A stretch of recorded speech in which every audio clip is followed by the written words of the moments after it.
This is ABC 7 News at 10, Chicago's #1 news.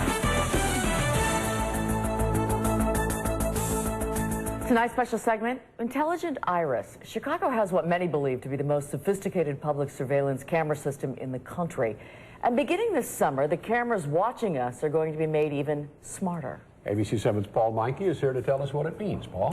Ron and Kathy, you can have a camera on every corner, but who's watching what the camera sees? The technology now exists to tell the camera what to look for.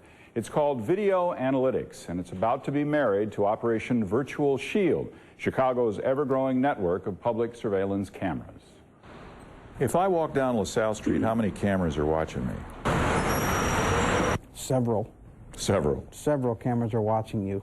They're everywhere, and they're multiplying.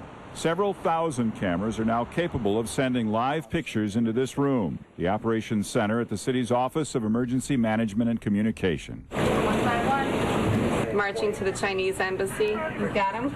There's no way that human beings can effectively watch all those feeds, so enter video analytics. By programming algorithms, you give the camera intelligence.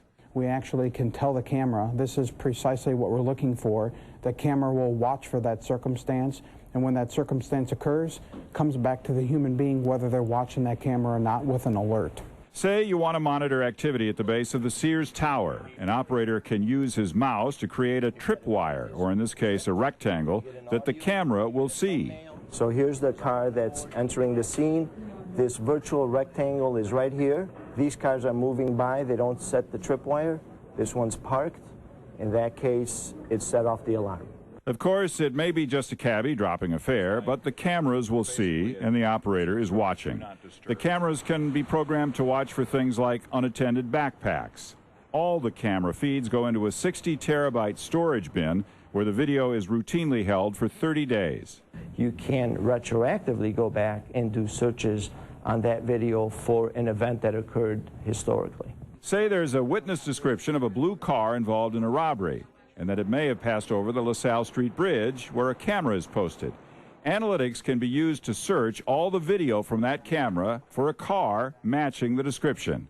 Up come thumbnails, each with video of a potential match. Right there he is. He's getting ready to come into view, and I've asked for a blue vehicle, and it actually will nail it about right there, and it caught it. You can freeze it, enlarge it, maybe get a license or another marker, and maybe catch a bad guy. It has reached a level of operational effectiveness, but where it's reaching is really amazing. The technology will grow, so too will the number of cameras.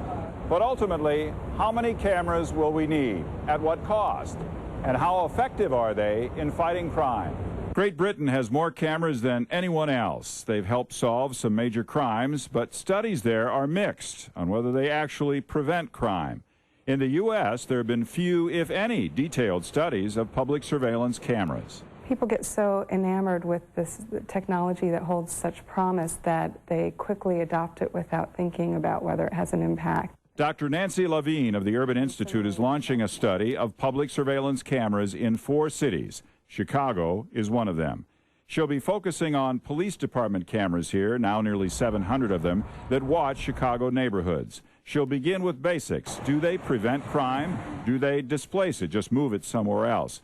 Does camera footage hold up in prosecutions? Is there a cost-benefit ratio? I have reason to believe that they're effective in certain contexts. And so our goal would be, here's how you can make them more effective. Chicago police say that their street corner cameras have not only discouraged crime, but have directly led to arrests in some violent crimes, including the murder of a teenager last summer.